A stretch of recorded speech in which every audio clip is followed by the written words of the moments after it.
আসসালামু আলাইকুম। Hello everyone, সবাই কেমন আছেন? আশা করি সবাই ভালো আছেন। আমরাও আলহামদুলিল্লাহ ভালো আছি। সো আজকে আবার চলে আসলাম ডেইলি আরেকটা ব্লগ নিয়ে।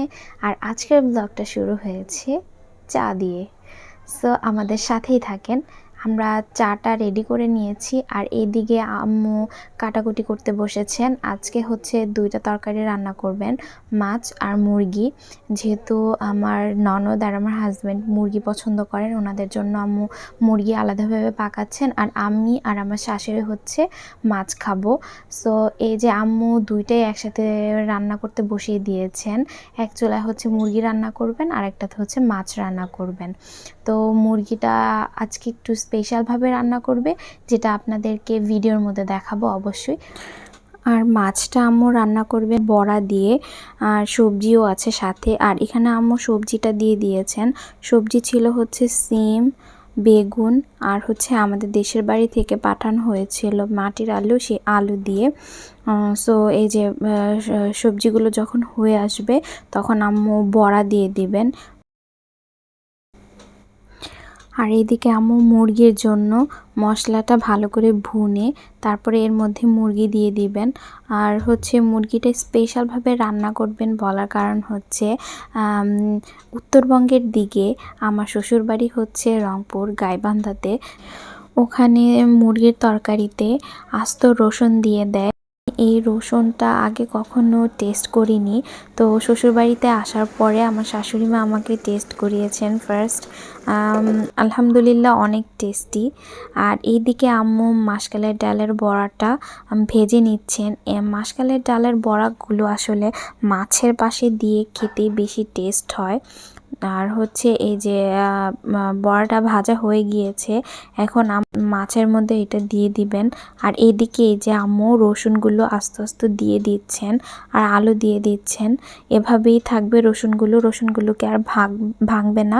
খাওয়ার সময় জাস্ট কোয়াটা বের করে তারপরে খাবেন, ওটা তখন সিদ্ধ থাকে আর মশলার টেস্টটা রসুনটার মধ্যে মিশে যায়। এখন খেতে এটা আরও বেশি টেস্টি হয়। মুরগিতে আলু আর রসুনটা দেওয়ার পরে এটাতে পানি দিয়ে দিবেন আম্মু। আর হচ্ছে এইদিকে মাছটাতেও আম্মু ঝোল দিয়ে দিয়েছেন, বড়াগুলোও দিয়ে দিয়েছেন।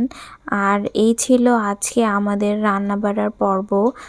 আর এইদিকে আম্মু খুদের চাল ভিজিয়ে রেখেছেন, এটা দিয়ে হচ্ছে আমরা বিকালের নাস্তা খাবো। আজকে বিকালের নাস্তায় আম্মু চাপটি বানাবেন।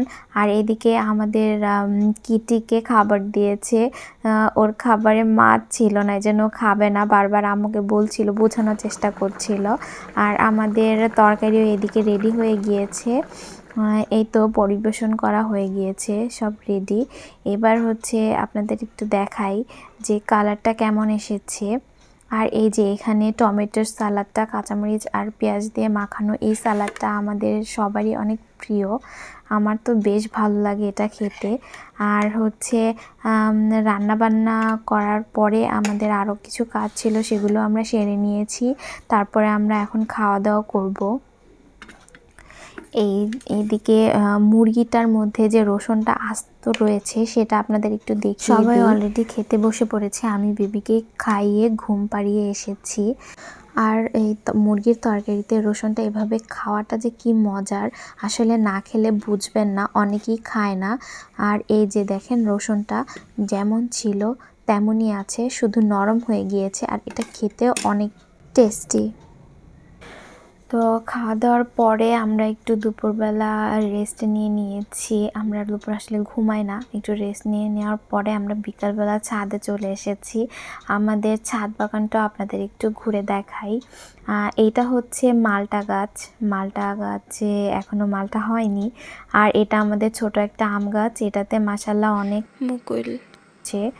আর হচ্ছে ওপাশে হচ্ছে বড় একটা আম গাছ আছে, তার সাইডে একটা পেয়ারা গাছ আছে, লেবু গাছ আছে। পেয়ারা গাছে পেয়ারা হয়েছে ছোট ছোট এখনও, লেবু গাছেও ফুল এসেছে। প্রতিদিনই আসলে গাছের যত্ন নিতে হয়, না হলে গাছে ফল হয় না। আর এদিকে আমার শাশুড়ি অনেকগুলো টমেটো গাছও লাগিয়েছিলেন, মাশাআল্লাহ অনেক টমেটো হয়েছে। এর আগে অনেকগুলো বেগুন হয়েছিল। আম্মু পেঁয়াজের কলিও লাগিয়েছেন। এখানে একটা ডালিম গাছ আছে, এই যে আমার শাশুড়ি গাছে পানি দিচ্ছেন। আর এই পাশটাতে আরও কিছু গাছ লাগাবেন, এই জন্য আম্মু টবগুলোকে রেডি করছিল। আর এদিকে আমার আব্দুল্লাহ ওর বাবার সাথে খেলছে আর হাসাহাসি করছিল। ও ছাদে এসে খুবই খুশি হয়। মাশাআল্লাহ, আমার ছেলেটা বেশি কান্নাকাটি করে না, আলহামদুলিল্লাহ, আল্লাহর কাছে হাজার শুকরিয়া। আমাদের ছাদ বাগানে আরও কি কি গাছ আছে সেগুলো আপনাদের সাথে ইনশাল্লাহ পরে অন্য একটা ভিডিওতে শেয়ার করব।